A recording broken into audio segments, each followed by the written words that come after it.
आणि आता पाहणार आहोत टॉप 9 मोठ्या बातम्या। काँग्रेसच्या शिष्टमंडळानं राजभवनामध्ये राज्यपालांची भेट घेतली। काँग्रेसची महायुती सरकार बरखास्त करण्याची मागणी। नागपूरमधील दंगल प्रकरणी राज्यपालांना अहवाल सादर। तेढ निर्माण करणाऱ्या वक्तव्यांची माहिती राज्यपालांना दिली। तेढ निर्माण करणारी वक्तव्य करणाऱ्या मंत्र्यांना बरखास्त करा। काँग्रेस प्रदेशाध्यक्ष हर्षवर्धन सपकाळ यांची राज्यपालांकडे मागणी। प्रशांत कोरटकरच्या 3 दिवसांच्या कोठडीच्या सीसीटीव्ही फुटेजची इंद्रजित सावंत यांची वकिलांमार्फत मागणी।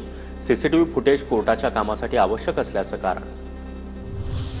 पंतप्रधान मोदी गुढीपाडव्याला नागपूर दौऱ्यावर। डॉक्टर हेडगेवार स्मृती भवन, दीक्षाभूमी आणि माधव नेत्रालयमध्ये जाणार। मोदींच्या दौऱ्याच्या पार्श्वभूमीवर प्रशासनाकडून दौऱ्यातील संपूर्ण मार्गाची पाहणी। मोदींच्या दौऱ्याला विरोध करणारे मेसेज, रील, व्हिडिओ सायबर पोलिसांच्या रडारवर। जातीय तेढ निर्माण करणारे संदेश थांबवण्यासाठी समिती गठीत। नागपूर सायबर सेलचे उपायुक्त लोहित मतानींची माहिती। स्वारगेट बस स्थानकामधील बलात्कार प्रकरणामध्ये आरोपी दत्ता गाडेची डीएनए चाचणी। पीडितेसह बस चालक आणि वाहकाचे जबाब नोंदवले।